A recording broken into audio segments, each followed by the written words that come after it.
Buongiorno a tutti ragazzi, come sempre mistero su mistero. Quindi in questo articolo ragazzi voglio parlare di Nibiru, anche se questo pianeta, come ben sapete, David Med, che è un famosissimo ciarlatano, lo avrebbe menzionato un sacco di volte nei suoi articoli. Però secondo me qualche cosina anche di vero può anche stare. In effetti, ragazzi, Rodney Marx e il dottor Robert Harrington sono scomparsi dopo aver scoperto Nibiru, quindi quando hanno fatto questa ipotetica, diciamo, affermazione. In effetti tanti astronomi, ragazzi, l'hanno detto un sacco di volte che è un pianeta enorme, sta ai confini dell'universo, cioè del sistema solare e così via. La NASA non so quante volte l'ha smentito, poi l'ha confermato, poi comunque un sali e scendi. Diciamo che recentemente una squadra del California Institute of Technology ha dichiarato l'esistenza del pianeta 9, cioè Planet 9, che verrà dimostrata entro la fine di quest'anno. In effetti avevano detto che forse non è neanche il pianeta 9, ma semmai un buco nero, avevano detto forse. Fatto sta, ragazzi, che quando questo dottor Robert Harrington, supervisore astronomo, diciamo, sosteneva di avere l'astrofisico australiano Rodney Marks, improvvisamente, ragazzi, queste due persone sono morte. Quindi mo non lo so, ragazzi, che cosa dire, se è capitato, se è una coincidenza. Il dottor Harrington credeva che il pianeta X fosse un pianeta intruso che attraversasse il nostro sistema solare e disse addirittura che forse ospitava vita aliena. Però il dottor Harrington fu misteriosamente eliminato negli anni 90, prima che potesse rilevare le sue scoperte. Ed era anche il capo dell'US Naval Observatory. Poi la morte misteriosa nel 2000 di un altro ricercatore, morto per avvelenamento da che cosa spero? Etanolo, ragazzi. Quindi questo qua aveva il telescopio Apollo Sud, quest'altro ultimo. Quindi in effetti due persone morte improvvisamente senza motivo e per poi cose strane, diciamo. Quindi non si sa perché in effetti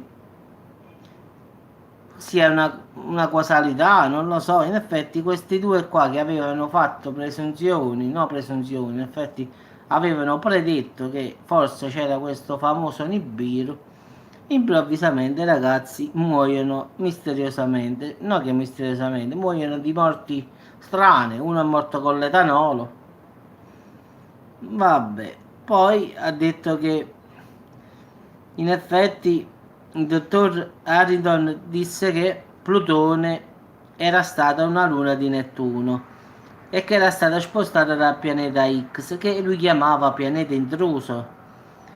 Quindi, se nel tipo di orbita che descrivono qui dovrebbe essere un pianeta che ha una massa pari a 3 o 5 volte la massa della Terra.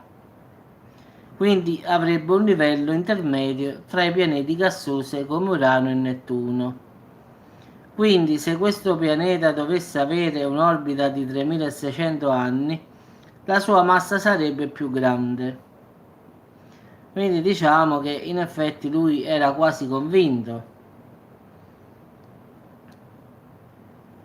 6 mesi dopo morì. La causa ufficiale della morte era cancro. Poi subito morì l'altro, diciamo, astrofisico. In effetti lui lavorava anzi al Polo Sud, che era il suo posto secondo lui per vedere meglio Nibiru, e anche questo qui improvvisamente fa crolla a terra. Viene fatto, diciamo, viene detto cause naturale, però il suo corpo non è stato rilasciato per un'autopsia in Nuova Zelanda per 6 mesi. Dopo l'autopsia si scoprì che è morto per un avvelenamento da etanolo, ma non era chiaro come lo prese, quindi il suicidio è stato scartato, quindi non so che dire ragazzi, quindi in effetti David Maid ha fatto tante previsioni che terremoti qua, terremoti là, lo sappiamo perché l'abbiamo fatto un sacco di volte, però la morte di questi due scienziati che avevano ipotizzato questo famoso Nibiru, che poi la NASA aveva in un primo momento accettato, poi ha detto no, non è possibile, quindi diciamo c'è stata questa altalena, poi improvvisamente i due che l'hanno scoperto muoiono di morti, diciamo, uno cancro in 6 mesi, l'altro di etanolo. Non so come si fa a morire di etanolo, però hanno fatto l'autopsia, è uscito così, quindi ragazzi non sappiamo mai che cosa si c'era dietro queste cose, quindi è vero che David Maid esagera con le sue previsioni sempre che vuole sapere tutto, Nibiru qua e là, però a volte se uno scava bene trova notizie interessanti, in effetti questi due che avevano scoperto Nibiru, guarda caso, se ne sono già andati da un bel po'.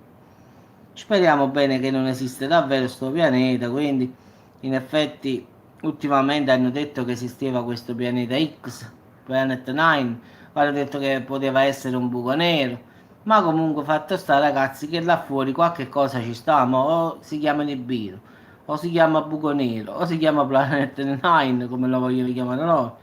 Secondo me qualcosina là alla fine ci sta.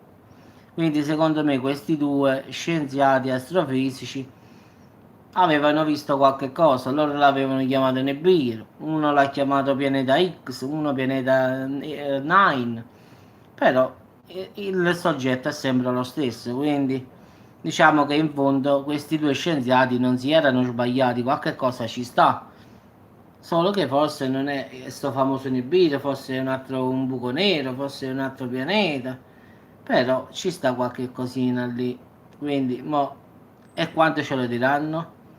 Vabbè, questo qua fra 2-3 mila anni forse lo sapremo. Come sempre, sapete, le notizie viaggiano molto veloci, quindi ci vediamo tipo tra 2000 anni e sapremo qualche nuova novità. Vabbè, vi saluto ragazzi e ci sentiamo più tardi.